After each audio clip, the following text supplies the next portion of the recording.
Assalamualaikum warahmatullahi wabarakatuh. Perkenalkan, nama saya Intan Ratajita dari Prodi Pendidikan Geografi tahun 2020 Universitas Pendidikan Indonesia dengan NIM 2007236. Di sini saya akan menjelaskan tentang gerak bumi dan pengaruhnya pada cuaca dan iklim. Apa itu gerak bumi atau yang sering disebut dengan revolusi bumi? Revolusi bumi adalah perputaran bumi terhadap matahari, sehingga bumi berputar atau mengelilingi matahari.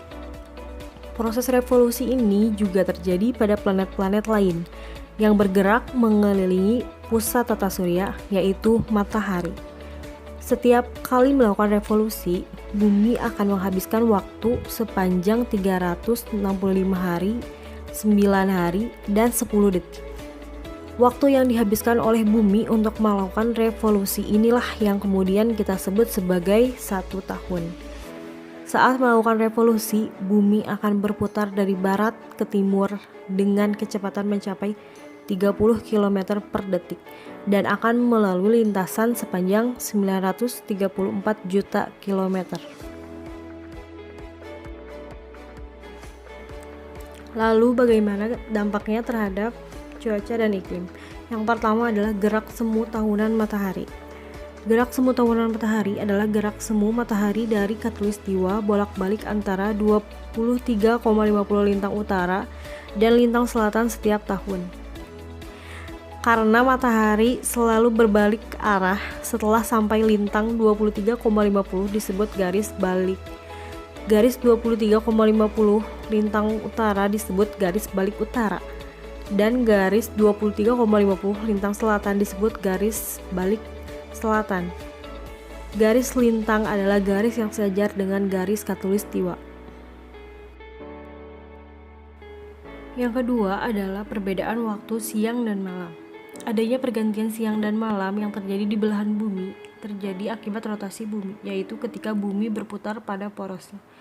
Namun, lamanya waktu yang terjadi pada saat siang dan malam merupakan akibat revolusi bumi yang disebabkan oleh kemiringan sumbu bumi dan revolusi.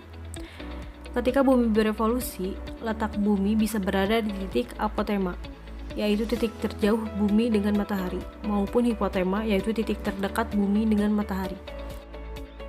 Perbedaan waktu lamanya siang dan malam ini dapat dibagi menjadi 3 waktu periode, yaitu 21 Maret sampai 23 Desember, 23 September sampai 21 Maret, dan 21 Maret sampai 23 September. Pada setiap periode waktu ini, terjadi berbagai peristiwa yang berbeda.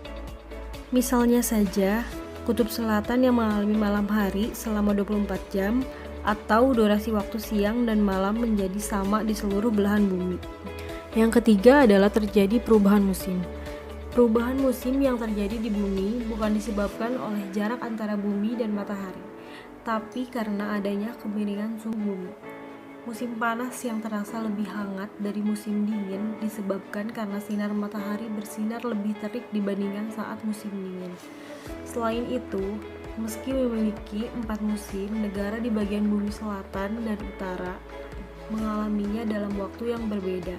Misalnya saja, Amerika Serikat yang terletak di utara akan mengalami musim dingin di bulan Desember, sedangkan di Australia yang berada di selatan sedang mengalami musim panas di bulan yang sama. Yang keempat yaitu gerhana bulan. Gerhana bulan adalah peristiwa saat bumi terletak di antara matahari dan bulan. Hal ini menyebabkan bulan terlihat menghilang, kemudian muncul kembali ketika melewati bayangan yang dilemparkan oleh bumi. Wilayah yang berada di bayangan bumi akan menjadi sangat gelap dan wilayah ini disebut sebagai umbra. Sedangkan wilayah bayangan yang agak terang disebut sebagai penumbra. Saat bulan berada di wilayah umbra, maka bulan menjadi tidak terlihat sama sekali, yang disebut juga gerhana bulan total. Namun saat bulan berada di wilayah penumbra, maka bulan jadi terlihat samar, yang membuat terjadinya gerhana bulan sebagian. Yang kelima adalah terjadinya gerhana matahari. Selain gerhana bulan, akibat revolusi bumi lainnya adalah membuat terjadinya gerhana matahari. Gerhana matahari terjadi saat bulan berada di antara bumi dan matahari. sehingga bulan menutup sebagian atau seluruh cahaya matahari. Padahal bulan berukuran lebih kecil dari matahari, tapi mengapa bisa menutupi matahari? Hal ini disebabkan karena posisi bulan berada lebih dekat ke bumi dibandingkan ke matahari.